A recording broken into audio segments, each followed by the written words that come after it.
Olá, a graça e a paz do Senhor e Salvador Jesus Cristo, uma boa noite. Nós estamos aqui gravando este vídeo para trazer uma reflexão bíblica, meditando nas Escrituras, em que todos os dias nós temos compartilhado uma porção da Palavra de Deus, abordando algum tema bíblico, ou através de uma mensagem escrita, ou através de um áudio, ou através de um vídeo gravado. Dessa feita, nós estamos gravando aqui esse vídeo, são exatamente 19 horas e 13 minutos do dia 3 de setembro de 2022. Nós queremos então meditar numa palavra que está escrito no livro de Neemias, no capítulo de número 6, do versículo 10 ao versículo de número 19. Neemias, capítulo de número 6, do versículo 10 ao versículo de número 19. Nós vamos tratar hoje o seguinte tema: vencendo o inimigo com as armas de Deus. Vou repetir: vencendo o inimigo com as armas de Deus. Então vamos fazer a leitura do texto e depois nós vamos pontuar aqui alguns tópicos, alguns pontos relevantes, algumas aplicações, lições para a nossa edificação. Leamos então a passagem bíblica de Neemias, capítulo 6, do versículo 10 ao 19. Neemias escrevendo, ele diz assim: tendo eu ido à casa de Semaías, filho de Delaías, filho de Metabel, que estava encerrado, disse ele: vamos juntamente à casa de Deus, ao meio do templo, e fechemos as portas do templo, porque virão matar-te. Aliás, de noite virão matar-te. Porém, eu disse: homem, como eu fugiria? E quem há como eu que entre no templo para que viva? De maneira nenhuma entrarei. Então percebi que não era Deus quem o enviara. Tal profecia falou ele contra mim, porque Tobias e Sanbalate o subornaram. Para isto o subornaram, para me atemorizar, e para que eu assim viesse a proceder e a pecar, para que tivesse motivo de me infamar e me vituperassem. Lembra-te, meu Deus, de Tobias e de Sanbalate, no tocante a estas suas obras, e também da profetisa Noádia e dos mais profetas que procuram atemorizar-me. Acabou-se, pois, o muro aos 25 dias do mês de Elu, em 52 dias. Sucedeu que, ouvindo todos os nossos inimigos, temeram todos os gentios, nossos circunvizinhos, e decaíram muito no seu próprio conceito, porque reconheceram que por intervenção do nosso Deus é que fizemos esta obra. Também naqueles dias alguns nobres de Judá escreveram muitas cartas que iam para Tobias e cartas de Tobias que vinham para eles, pois muitos em Judá lhe eram ajuramentados, porque era genro de Secanias, filho de Ará, e o seu filho Joanã se casaram com a filha de Messulão, filho de Berequias. Também das suas boas ações falavam na minha presença, e as minhas palavras lhe falavam a ele. Tobias escrevia cartas para mim atemorizar. Então, se você ler o contexto do livro do homem de Deus, de Neemias, você vai entender o que é que está acontecendo aqui. Eu até te aconselho, nas suas leituras bíblicas, você não pode deixar de ler o livro de Neemias, porque é um livro muito importante no Antigo Testamento, porque conta exatamente um período em que Deus está trazendo restauração para Jerusalém, e ele está levantando líderes para liderar essa restauração, e Neemias foi um desses líderes que liderou essa restauração. Neemias, ele está a serviço do rei Artaxerxes, ele é copeiro do rei, e de repente Hanani, que era um irmão de Neemias, um judeu que se apresentara ali no palácio, então Neemias pergunta a Hanani como estão os seus irmãos, os seus compatriotas ali na cidade de Jerusalém, e ali Hanani dá uma notícia não tão boa para Neemias, dizendo que o povo está em grande miséria, que os muros da cidade estão destruídos, a cidade está destruída, a cidade está queimada, os judeus ali estão em miséria, estão desfalecidos, não há ânimo, não há força, e a cidade está destruída.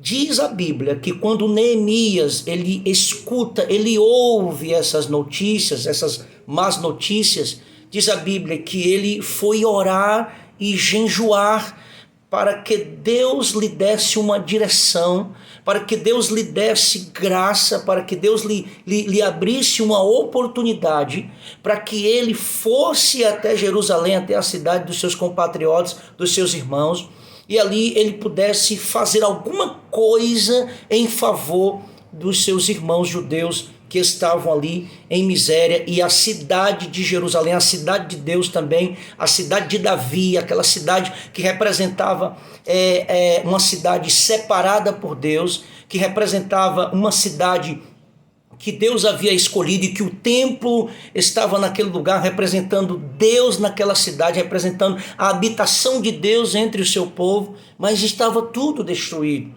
O povo estava desfalecido, não havia culto, não havia cerimônias, o povo não adorava Deus, a cidade estava desprotegida, destruída e ninguém se importava com isso.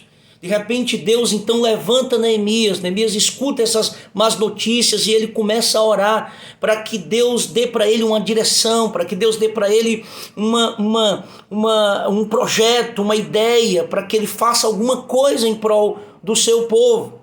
E é quando então Neemias, em oração, em uma dessas ocasiões, ele está diante do rei, ele pede, ele ora para que Deus mova o coração do rei, para que o rei faça alguma coisa em favor dele e em favor do seu povo. E é quando, em uma ocasião em que ele está servindo ao rei, como copeiro do rei, e o rei então percebe o seu semblante decaído, percebe ele triste diante do rei, diante dele, do rei Artaxerxes. E ali o rei o pergunta: Neemias, o que é que está acontecendo? Você nunca me serviu assim, você sempre foi um copeiro, sempre se apresentou diante de mim feliz, alegre, com bom humor, e hoje eu percebo seu semblante está decaído, seu semblante está caído, você está triste. E aí foi quando então Neemias, naquele exato momento, faz uma rápida oração e ele evidentemente que ele arriscou a sua própria vida ao se apresentar ao rei daquela forma, porque havia naquela época muitos golpes de Estado e o rei podia entender que aquilo era um esquema, alguma coisa que Neemias porventura estivesse planejando contra o rei e por isso já não tinha alegria em servi-lo. Mas mesmo assim Neemias arriscando a sua vida, mas Deus no controle de tudo. Neemias havia orado, e quando um cristão ora, ele confia na soberania de Deus. Quando nós oramos, Deus trabalha, como diz uma frase bem conhecida de um teólogo, que diz, eu não sei se foi o MacArthur, que ele disse o seguinte, que quando nós trabalhamos, mas quando nós oramos, Deus trabalha. Então Deus está trabalhando naquele momento.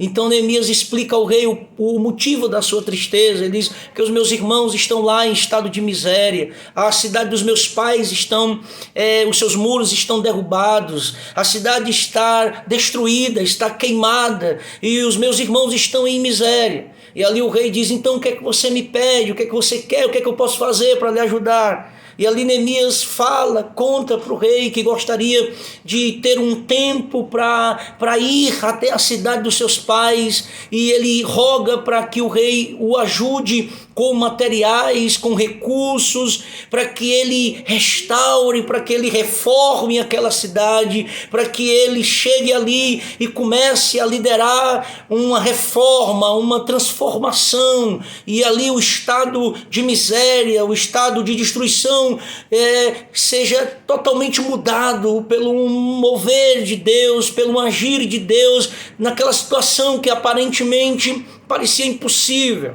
E ali Neemias ora, fala com o rei então dá total liberdade para que Neemias vá até a cidade dos seus pais, lhe dá carta para que ele procure os líderes, os governadores das cidades adjacentes, para que ele consiga materiais para reformar os muros, e ele ganha recursos, ele ganha tempo para liderar essa reforma. E Neemias então vai nessa missão, e ele viaja até aquela cidade, e ele chegando lá, ele começa a olhar e ver com seus próprios olhos a situação do povo e a situação da cidade. E ali Neemias, sem falar com ninguém, ele olha, ele faz uma inspeção da condição, da situação, e orando e buscando sempre uma direção de Deus, de que forma ele poderia ajudar a liderar aquela reforma. E ali Neemias, depois de alguns dias, ele então reúne os líderes e fala tudo aquilo que Deus havia feito. Ele conta de que forma a boa mão de Deus permitiu com que ele estivesse ali. Ele começa a contar, olha, o rei me deu tempo para mim poder vir aqui. O rei Artaxerxes me deu recursos para mim poder reformar essa cidade. Então vamos nos unir, vamos trabalhar, vamos reunir as nossas famílias e vamos levantar os muros dessa cidade. Vamos então nos unir, vamos unir as nossas forças, vamos buscar a Deus, vamos cultuar a Deus, vamos erguer os muros da cidade, vamos construir as nossas casas, vamos construir o templo, reformar o templo do Senhor, vamos voltar a cultuar, vamos voltar a ajudar uns aos outros, vamos nos levantar, vamos nos animar, vamos lutar, vamos guerrear, porque os inimigos que nos cercam, eles estão alegres em nos ver nessa situação. Os inimigos que nos cercam, eles estão aplaudindo, eles estão nos vendo, eles estão vendo a nossa vergonha, e eles estão felizes, eles estão alegres pela derrota do povo de Deus. Então vamos nos levantar, Deus é conosco, Deus está conosco nesta obra, Deus está conosco nesse empreendimento, porque Deus agiu, Deus abriu as portas, Deus nos deu recursos, e eu estou aqui com vocês, vamos nos unir. E ali o povo começa, através da liderança de Neemias, o povo se reanima de novo, e o povo começa a trabalhar, e o povo dar as mãos, e o povo se une com as suas famílias, e o trabalho e a reconstrução dos muros começam a acontecer. Deus começa a mover o coração do povo para trabalhar, e o povo então pega ânimo para reconstruir aquela cidade. E ali eles estão trabalhando, eles estão orando, eles estão vendo que Deus é com eles ali naquele lugar. Mas de repente o inimigo se levanta, usando opositores da obra. Porque todas as vezes que você está fazendo a obra de Deus, todas as vezes que você está servindo a Deus com sinceridade, com verdade, com a motivação certa, a motivação que é para a glória de Deus, todas as vezes que você se levanta para fazer a obra do Senhor, quando você começa a orar, quando você começa a se dedicar à palavra, quando você começa a trabalhar no reino de Deus, irmãos, o inimigo usa pessoas para se levantar contra você, para se opor à obra de Deus. E ali a gente tem a figura de Tobias, Sambalate e Gésem. São os três inimigos que se levantam e tentam de todas as formas intimidar Neemias, intimidar o povo para que eles não continuem a obra. Mas Neemias, ele nos dá algumas lições muito importantes acerca disso. Neemias não para, Neemias não se deixa persuadir ou se intimidar pela voz do inimigo, porque ele sabia que Deus era com ele. E aí, o tema da nossa reflexão é exatamente esse: como vencer os inimigos com as armas de Deus. Não é na nossa própria capacidade, Não é usando as nossas armas carnais, como Paulo vai dizer, que as nossas armas não são carnais, mas as nossas armas são espirituais e são poderosas em Deus para destruir todas as fortalezas do inimigo. Então nós estamos revestidos das armaduras de Deus para lutar contra o inimigo. Não é na força do nosso braço, irmãos. Não é da forma como nós queremos, mas é no poder de Deus, é com as armas de Deus que nós vamos vencer o inimigo, que nós vamos vencer toda a oposição do evangelho, que nós vamos vencer toda a investida do inimigo contra a igreja do Senhor nesses dias, aqui na nossa nação e em todas as nações em que a igreja do Senhor é perseguida. Mas nós estamos fundamentados na palavra de Deus, nós estamos fundamentados, eu, você, a igreja do Senhor, a nossa família, está fundamentado nas palavras de Cristo. E o que foi que Cristo falou? Quando Cristo, conversando com Pedro, e diz: Pedro, tu és pedra, tu és uma pequena rocha, um pequeno fragmento, mas sobre esta pedra angular, essa rocha maior, eu edificarei a minha igreja, e os comandos, as portas do inferno não prevalecerão contra ela. O inimigo pode se levantar de todas as formas. O inimigo pode usar pessoas para se opor à obra de Deus e aos homens de Deus, mas aquele que está no poder do Espírito e que usa as armas de Deus não vai parar e não será derrotado. Louvado seja Deus. Então Neemias venceu o inimigo com as armas de Deus. E não há força no nosso braço.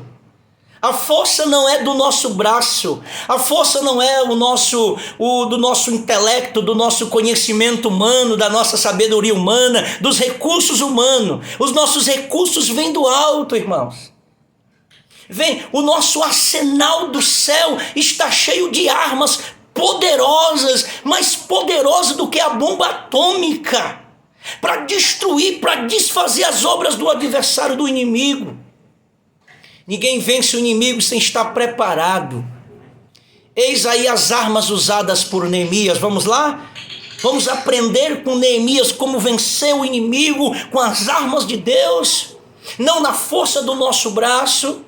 E nós devemos estar preparados para a guerra. Nós estamos em batalha, nós temos inimigos, nós temos a nossa própria natureza carnal que luta contra a vontade do Espírito. Nós temos o inimigo, Satanás, o enganador, o mentiroso, o pai da mentira, que também arma ciladas contra nós. Nós temos o mundo, esse sistema decaído, depravado. Nós temos inimigos, precisamos nos revestir das armaduras de Deus, precisamos usar as armas de Deus, do arsenal dos céus, para lutar contra o inimigo e vencer. E Neemias então nos dá algumas lições sobre essas armas. A primeira arma que Neemias usou está no versículo de número 11, quando diz assim: porém eu disse, homem, como eu fugiria? E quem há como eu que entre no templo para que viva? De maneira nenhuma entrarei. A primeira arma de Neemias é a arma da coragem. Neemias está dizendo: um falso profeta se levanta e diz: Neemias, vamos fugir. Nós não temos como enfrentar Sanbalate, Tobias e Gésem. Vamos fugir, vamos entrar no templo. Um falso profeta dando uma mensagem que não vinha de Deus. Profetas comprados, inclusive por Tobias, Gésem e Sanbalate. Profetas que foram comprados para profetizarem apenas aquilo que os inimigos do povo de Deus queriam. Então eles queriam que Neemias fugissem, entrasse no templo como um covarde. E Neemias não podia entrar no templo naquela circunstância, porque ele não era sacerdote, ele não era sumo sacerdote. Ou seja, se Neemias entrasse no templo e ele não era da tribo de Levi e nem era sacerdote, ele estaria em desobediência, ele teria pecado contra Deus, ele teria quebrado um princípio de Deus. E era isso que os falsos profetas queriam, que ele se acovardasse, que ele fugisse. Mas Neemias teve coragem de dizer: eu não vou fugir, eu vou ficar aqui, eu vou permanecer aqui, porque aqui é o centro da vontade de Deus, então eu não vou fugir, eu vou permanecer.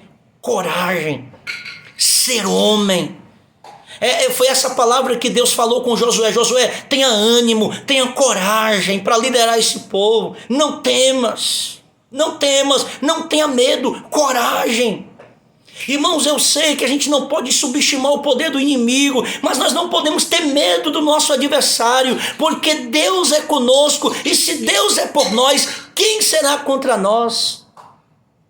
Como bem disse, se eu não me engane, o reformador Martinho Lutero, dizendo que o diabo é o diabo de Deus.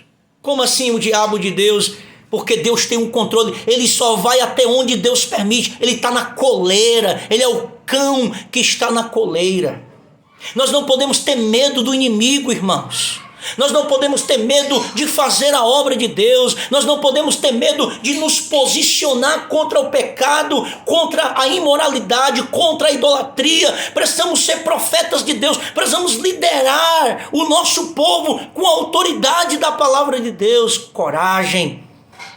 Deus não tem nos dado espírito de covardia, nem de medo, nem de temor, mas de ousadia, de poder, para que a gente avance. Neemias nunca se acovardou diante do inimigo. Sua coragem vinha do conhecimento que ele tinha de Deus. Sua coragem vinha do seu caráter impoluto e de sua motivação pura e vida abnegada. Quando nós estamos fazendo a obra de Deus, nós enfrentamos pressões de fora e de dentro. E muitas vezes queremos fugir, queremos parar. Mas a ordem de Deus é: não fuja, lute, porque a presença de Deus, se você estiver nos propósitos de Deus, se você estiver vivendo na direção de Deus, como Neemias, você vai vencer e Deus sempre estará contigo e comigo e com todos aqueles que obedecerem a Deus. A segunda arma de Neemias era o conhecimento da palavra de Deus. Ele tinha o conhecimento da palavra de Deus. Ele teve o discernimento para identificar que aqueles profetas que chegaram ali falando não era a palavra de Deus. Olha o que é que diz aqui o versículo 11. O versículo de número 12, melhor dizendo. Não, o 11 mesmo. Porém eu disse: homem, como eu fugiria? E quem há como eu que entre no templo para que viva? De maneira nenhuma entrarei. Aí no versículo 12 nós temos: então percebi que não era Deus quem o enviara. Ele tinha o conhecimento da palavra de Deus.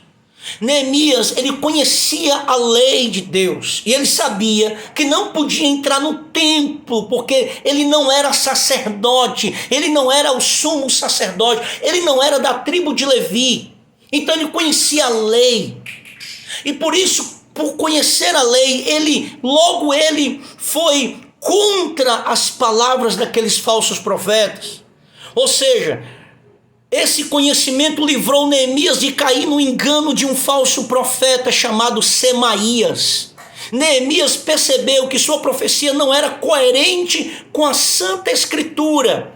Está lá em Deuteronômio 13, de 1 a 5, quando Moisés recebe a orientação de quem deveria entrar no templo, especialmente naquele lugar sagrado, naquele lugar dos sacrifícios. Não era qualquer pessoa que podia entrar naquele lugar. Se qualquer outra pessoa entrasse ali, era imediatamente fulminado, porque estava quebrando o conceito, os ditames, os preceitos da lei de Deus.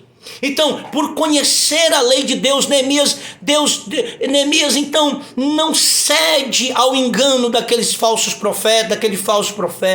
E assim também hoje. Quantas vezes nós estamos bombardeados por palavras e mais palavras que pensamos que é de Deus e não é. São falsos profetas, falsos pregadores, falsos ensinamentos, heresias maquiadas com a verdade, mas que é veneno. E precisamos então ter o conhecimento das Escrituras para que a gente lute contra a falsa profecia, contra o falso ensinamento, contra a falsa pregação, contra a falsa doutrina. Terceira arma que Neemias usou foi a arma do discernimento espiritual, está no versículo 12. Então percebi que não era Deus quem o enviara. Tal profecia falou ele contra mim, porque Tobias e Sambalate o subornaram. Eram profetas comprados subornados. E Neemias, naquele momento, por conhecer a palavra de Deus, por não ter medo, ele teve o discernimento. Ele disse: isso aqui não é de Deus, essa profecia não é de Deus, esses profetas estão falando, o que eles estão falando não vem do alto, não vem do Espírito, não vem de Deus. Esse discernimento vem do conhecimento da palavra e da comunhão com Deus da palavra. Quando somos guiados pelos princípios da palavra de Deus, não somos enganados por nada e ninguém. Quando nós temos o conhecimento das Escrituras, quando nós estamos em comunhão com Deus, a gente consegue identificar o que vem de Deus e o que não vem. Nós conseguimos discernir a voz do estranho, a voz do lobo, a voz da serpente enganadora, que vem com seus venenos religiosos, distorcendo o evangelho, distorcendo a verdade de Deus. Falsos profetas, falsos movimentos que não tem nada a ver com o Espírito Santo, movimentos carnais, emocionalistas. São profetas enganadores, são homens que falam mentiras, que falam enganos. E o cristão precisa conhecer e discernir isso. E Neemias então nos dá o exemplo que essa arma do discernimento, essa arma do conhecimento da palavra, ela é poderosa para desfazer o engano do nosso adversário. A quarta arma que Neemias nos ensina para usar contra os nossos inimigos, contra as ciladas do nosso adversário, é a integridade espiritual. Está aqui no versículo de número 13. Para isto o subornaram, para me atemorizar, e para que eu assim viesse a proceder e a pecar, para que tivesse motivo de me infamar e me vituperassem. Neemias está dizendo: eles estão mentindo, eles estão falando coisas inverdades. Esses falsos profetas que foram subornados, comprados por Sanbalate e Tobias, eles estão querendo me fazer medo, para que eu peque contra Deus, para que eu proceda de maneira errada, para que eles tenham o que falar de mim, para que eles falem, para que eles me envergonhem, para que eles falem mal de mim, do meu caráter, do meu procedimento. Porque assim como Daniel, você lembra de Daniel, eles não encontravam nada. Então eles inventam, então eles criaram uma situação para que eles tivessem uma brecha para falar mal do homem de Deus. Então Neemias compreende que só pode ficar em pé diante dos homens se permanecer firme e fiel diante de Deus. Por quê? Porque nós corremos o risco, o grande risco das pessoas muitas vezes inventarem, criar histórias sobre nós. Nós corremos o risco de sermos julgados, de sermos perseguidos pela nossa conduta. O inimigo pode tentar algumas vezes nos colocar em uma armadilha para que possamos fazer algo ou falar algo para depois ter do que nos apontar. Mas se nós estivermos de pé diante de Deus, se nós permanecermos fiéis ao Senhor, em comunhão com Ele, irmãos, todo o intento do nosso adversário, toda a cilada preparada contra nós, Deus não vai permitir que caiamos no engano dos homens, no engano do pecado, no engano do ímpio, porque o Espírito de Deus, que é forte, que é Deus, que habita em nós, há de nos guiar, há de nos mostrar, há de nos revelar, há de nos dar o discernimento e nos revelar através da sua palavra toda a trama do inferno. E o homem que teme a Deus, ele se desvia do mal, e ali o inimigo não vai ter como te acusar. E se ele tentar te acusar, logo toda a argumentação do inferno cairá por terra. Por quê? Porque Deus, ele vem em teu favor, porque ele vê sinceridade, ele vê integridade, ele vê fidelidade em você. E aí eu citei o exemplo de Daniel, né? Que ser fiel a Deus é mais importante do que viver. Ser fiel a Deus é mais importante do que viver. Aqui é o exemplo de Daniel. Daniel, mesmo sabendo do decreto de morte, mesmo assim ele permanece em comunhão com Deus. Por quê? Porque para Daniel, orar, ter comunhão com Deus era muito mais, valia mais do que a própria vida dele. Ele estava colocando a vida dele em risco, mas ele não deixou de manter comunhão com Deus. Nós estamos vivendo um tempo assim, meus irmãos. Ameaças. Muitas vezes nós somos ameaçados e todo mundo está perseguindo a igreja do Senhor para que se cumpra a Bíblia Sagrada, para que se cumpra as Escrituras. Mas aí, aquele que perder a sua vida por amor a Cristo vai ganhar. Mas aquele que perder a Cristo para agradar o mundo, para ceder à pressão imoral desse mundo, para ceder, né? Porque tem muito cristão que já está apostatando da fé, porque não está aguentando a pressão. Ah, meus irmãos, mas o eleito de Deus, aquele que teme ao Senhor, que ama ao Senhor, assim como Neemias, ele vai aguentar a pressão, porque Deus é poderoso para mantê-lo de pé, firme contra os ataques do inimigo. E em quinto lugar, a quinta arma de Neemias, versículo 14, é a oração. Que diz assim: lembra-te, meu Deus, depois que Neemias, ele identifica coragem, conhecimento da palavra, discernimento, integridade espiritual, e agora ele faz uma oração no versículo 14. Lembra-te, meu Deus, de Tobias e de Sambalate. Ele agora está orando, ele está orando pelos seus inimigos, dizendo: Deus, lembra-te deles, lembra do que eles estão fazendo. É chamada oração precatória, né? Imprecatória, que é a oração que os salmistas faziam. Senhor, lembra dos meus inimigos, olha para eles, meu Deus, desfaz o intento dos nossos adversários.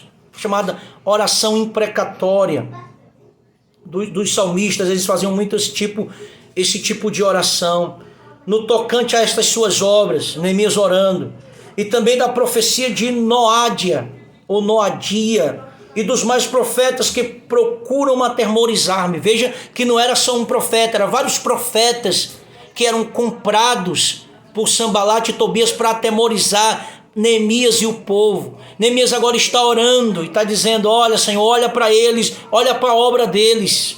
Oração imprecatória, né? A Bíblia diz que nós devemos orar por aqueles que nos perseguem, pelos nossos inimigos, e devemos orar sim, meus irmãos.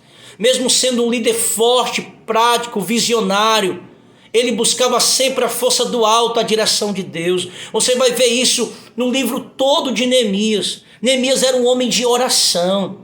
Neemias era um homem de jejum, de consagração. E Neemias passa vários dias orando, e mesmo depois que Neemias passa vários dias orando, que quando o rei diz: o que é que eu posso fazer por você? Mesmo assim Neemias faz outra oração ali.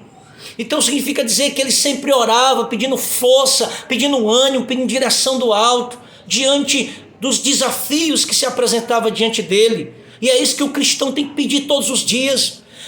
Precisamos manter vida de oração, para que nós possamos permanecer de pé diante de Deus e lutar contra o pecado e viver nesse mundo decaído, dando bom testemunho do Evangelho sem covardia. E pregando o Evangelho na sua simplicidade, na sua essência. E jamais venhamos, irmãos, nos misturar com esse mundo e perder a essência, o caráter de Cristo Jesus em nós. Cristo Jesus foi o nosso maior exemplo disso. Mesmo em meio às pressões, mesmo em meio a um mundo que era contra ele, ele permaneceu obediente ao Pai. Não podemos resistir aos inimigos e ter vitória nessa batalha sem andarmos em sintonia com Deus através da oração. Nós não venceremos a batalha contra o mundo, contra o pecado, contra esse sistema decaído, contra o governo do anticristo, que virá aí com potência, com força, para enganar a muitos. A oração, a comunhão com Deus, esse elo com as coisas do alto. Você vê que Jesus sempre tinha uma vida de oração. Você vê várias vezes Jesus subindo um monte para orar. Você vê várias vezes, depois que Jesus passava horas e mais horas exercendo o seu ministério de pregação, de milagre, de cura, mas depois dali Jesus se isolava sozinho para buscar o Pai em oração.